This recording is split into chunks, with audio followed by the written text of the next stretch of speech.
During a recent Oneg Shabbat, I was chatting with a couple. Despite everything happening in the world, she was surprisingly upbeat. He, on the other hand, was very pessimistic. I'm pretty sure he thinks that the Phillies are going to lose to the Dodgers, one of those guys. As we approach these days of awe, I was curious to know how each one was looking to the year ahead. What do you think the next few months will be like? I asked. The husband responded, Rabbi, what do you think? Don't you watch the news? Anti-Semitism is running rampant, free speech is under attack, and there is so much division within our community and country, it can't possibly get any worse. To which his optimistic wife replied, don't worry, honey, it can.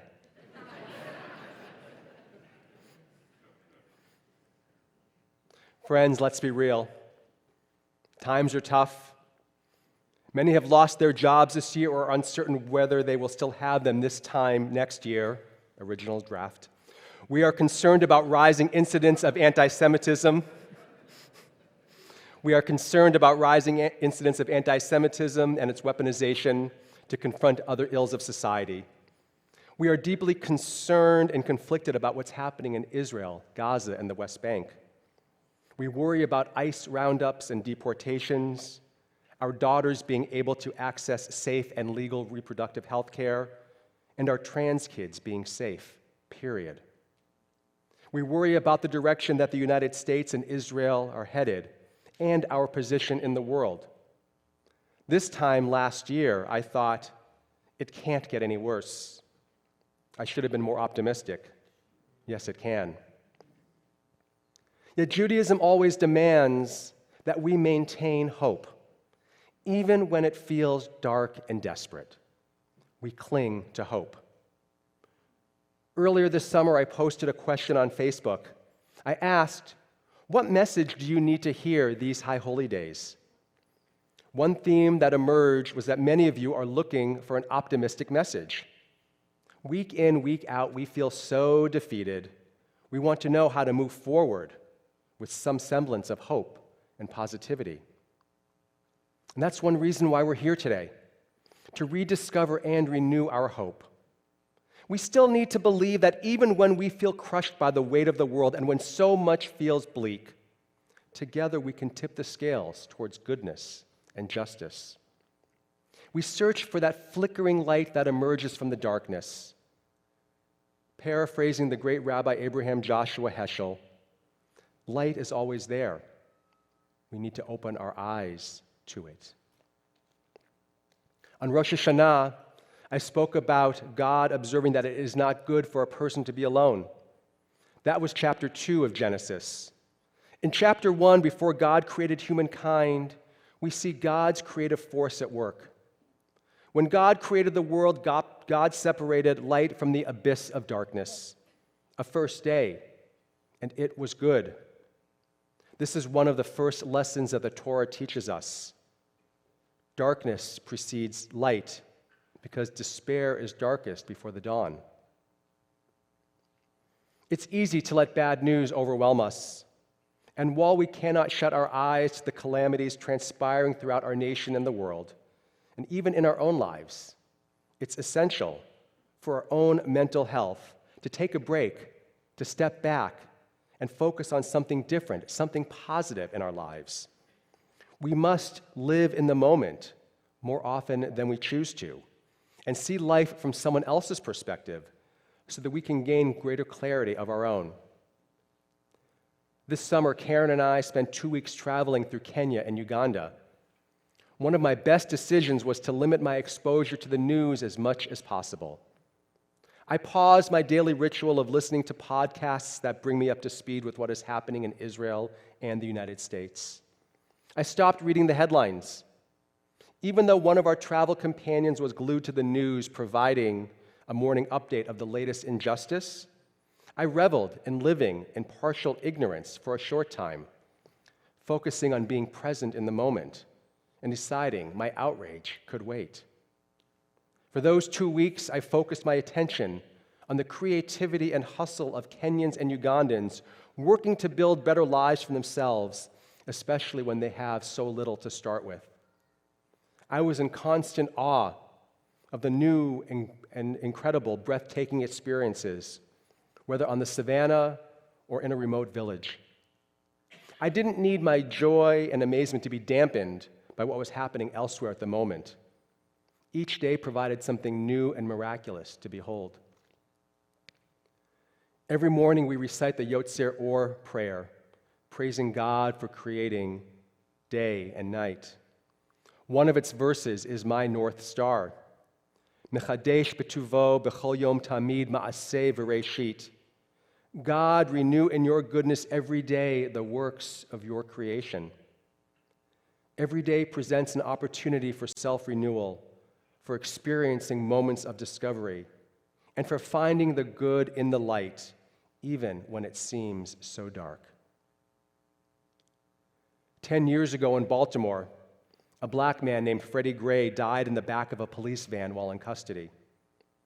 After a couple of weeks of peaceful protests, parts of the city erupted in violence. The images we saw were awful, and much of the national media shared a broadcast loop of a CVS engulfed in flames. Rabbi Daniel Katzenberg leads Beth Am Synagogue, located in West Baltimore's Reservoir Hill neighborhood. Beth Am still operates in what was once a large Jewish neighborhood, now predominantly black. Katzenberg writes, quote, "The day after the riots, my wife and I kept our kids home from school. We walked toward the neighborhoods to our west as hundreds of Baltimore residents stumbled out of their doors, clutching garbage bags and push brooms, resigned but determined to restore what we could of the shattered pieces of our city, repairing our corner of the world. The considerable cleanup on Tuesday morning, April 28th, eclipsed the rioting and looting that occurred on the night of April 27th.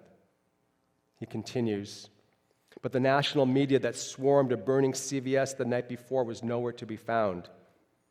If, as Dr. Martin Luther King said in 1967, riots are, quote, the language of the unheard, the next day community cleanups are the burden of the unseen. I can't imagine the despair he and Baltimore residents felt as they watched parts of their city burn.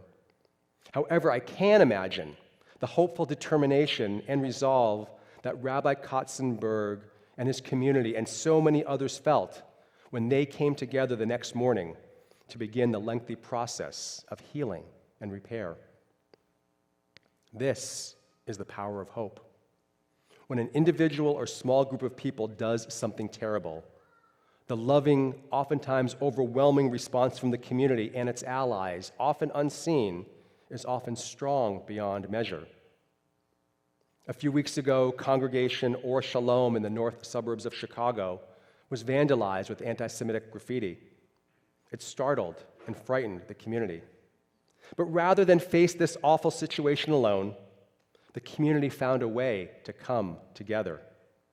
The congregation turned hate into love. As my friend Rabbi Ari Margolis observed, even in curses, there are opportunities to find blessings.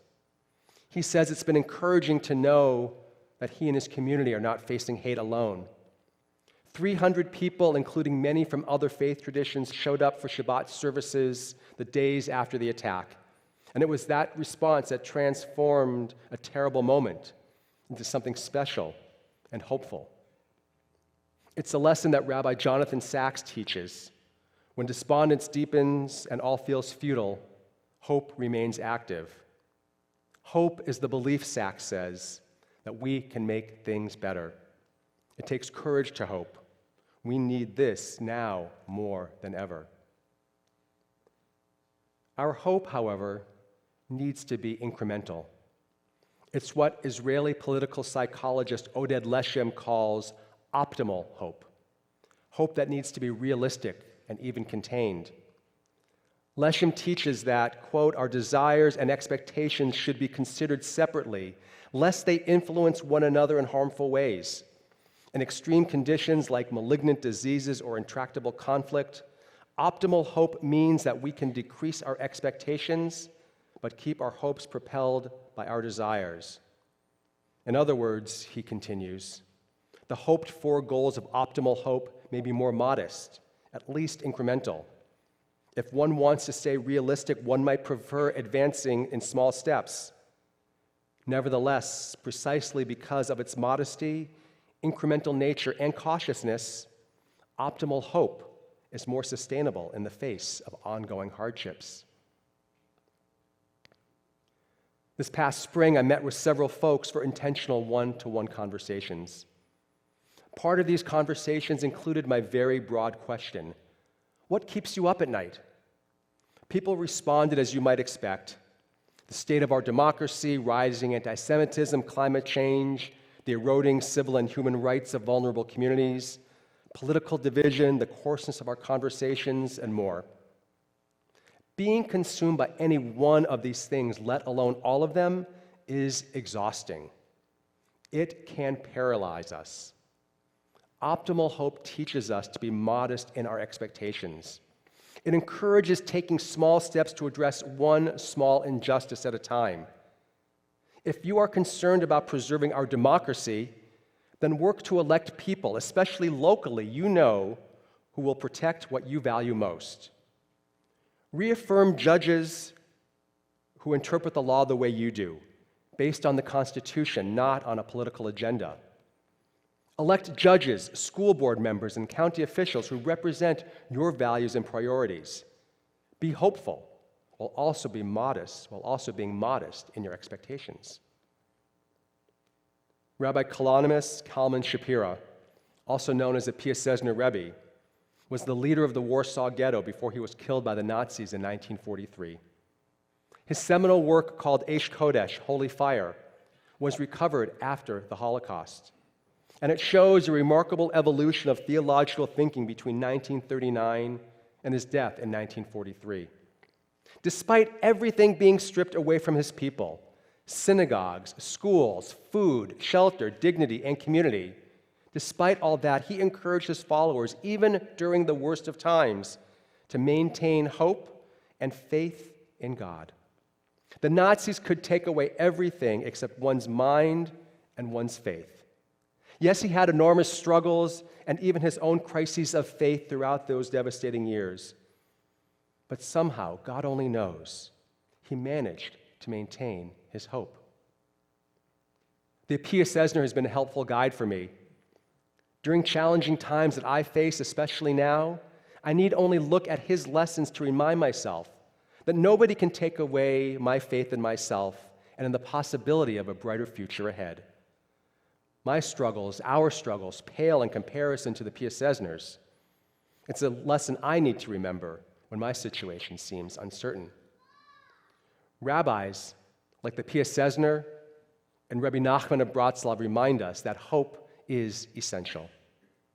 Rabbi Nachman was a pious and joyful soul. He taught us the well-known text, Kol ha'olam kulo gesher tsar ma'od. The entire world is a very narrow bridge. The essence is not to allow ourselves to be afraid.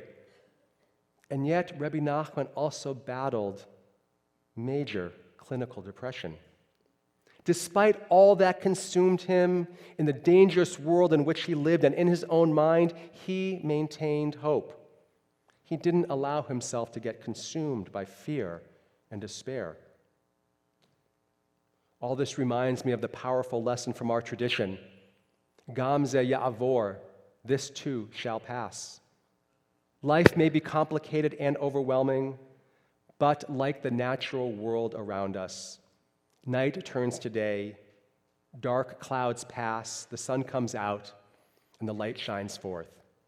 Gam ze ya'avor, this too shall pass. A hopeful mindset can propel us forward with determination and optimism. A few weeks ago, I also asked you on Facebook, what gives you hope? You said our beautiful world. You said music. For me, being in Africa among some of God's most amazing creatures was a great source of hope and joy and awe. And it put many things in perspective for me. Family, of course, gives us a lot of hope. Being with our children and grandchildren, nieces and nephews. For me, watching my young adult sons thrive on their college campuses as independent, intelligent, and thoughtful mensches gives me hope. And as one person I know who faced her share of health issues and family hardships recently remarked, tomorrow is a new day. And for all of us, making it to a new day means that we have once again emerged from the darkness. So what can we do? How do we let this light shine through? Get involved. Volunteer. Nurture your body, your mind, and your spirit. Get out in nature regularly. Meditate. Behold the beauty of the world around us. And above all, be gentle with yourself. You are not able to, I am not able to solve everything alone. But step by step, maybe we can make one piece of this world a little better. Remember the couple from the Oneg mentioned at the beginning of this sermon? Yes, things can get worse, but eventually they will get better. As Dr. King once said, only when the sky is darkest can the stars shine brightly through.